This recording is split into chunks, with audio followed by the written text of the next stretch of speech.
Halo, selamat pagi anak-anak. Hari ini kita akan mempelajari tentang pengolahan data. Dengan tujuan pembelajaran, adik-adik dapat mengetahui tentang pengolahan data dan apa saja yang akan dilakukan dalam pengolahan data.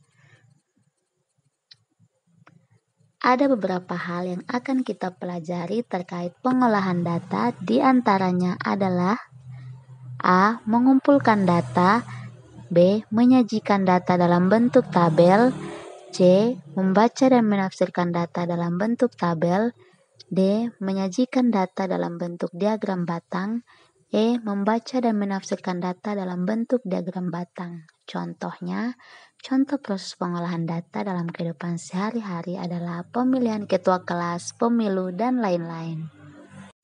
Selanjutnya, mengumpulkan data. Data adalah catatan informasi yang diperoleh berdasarkan fakta. Ada beberapa metode yang bisa dilakukan untuk pengumpulan data. Yang pertama, wawancara secara langsung.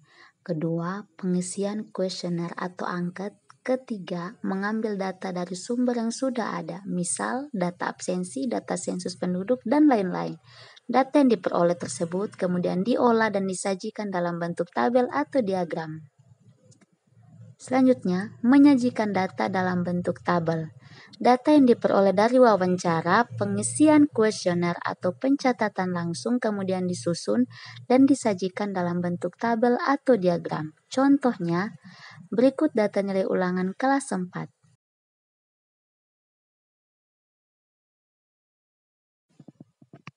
Kita kelompokkan nilai yang sama. Nilai 5 ada 2, nilai 6 ada 3, nilai 7 ada 5,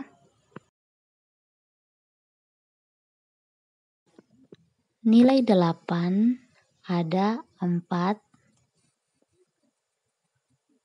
nilai 9 ada 2. Selanjutnya, sajikan data dalam bentuk tabel. Adik-adik semuanya bisa lihat. Ya, seperti itu. Dan selanjutnya, membaca dan menafsirkan data dalam bentuk tabel. Membaca data adalah menyebutkan informasi yang tertulis pada tabel. Sedangkan menafsirkan data menemukan info lain yang tidak tertulis pada tabel tersebut. Berikut tabelnya. Contoh membaca data, yang mendapat nilai 9 ada 2 siswa, yang kedua yang mendapat nilai 7 ada 5 siswa. Contoh menafsirkan data, yang pertama nilai tertinggi adalah 9, yang kedua siswa yang mendapat nilai kurang dari 7 ada 5 siswa, dan yang ketiga jumlah siswa adalah 16 anak. Selanjutnya, menyajikan data dalam bentuk diagram batang. Diagram batang merupakan bentuk diagram yang menyajikan data dalam bentuk batang-batang persegi atau persegi panjang dengan lebar sama. Diagram batang bisa vertikal atau horizontal. Contohnya, berikut data nilai ulangan kelas 4.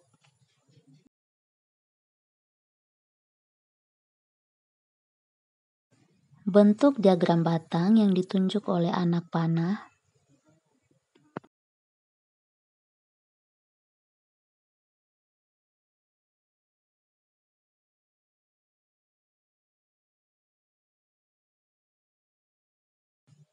Yang mendapat nilai 5 ada 2 orang, mendapat nilai 6 ada 3 orang, mendapat nilai 7 ada 5 orang, yang mendapat nilai 8 ada 4 orang, dan yang mendapat nilai 9 ada 2 orang. Selanjutnya, membaca dan menafsirkan data dalam bentuk diagram batang. Contohnya, berikut data jumlah siswa dari kelas 1 sampai kelas 6 SD Mentari.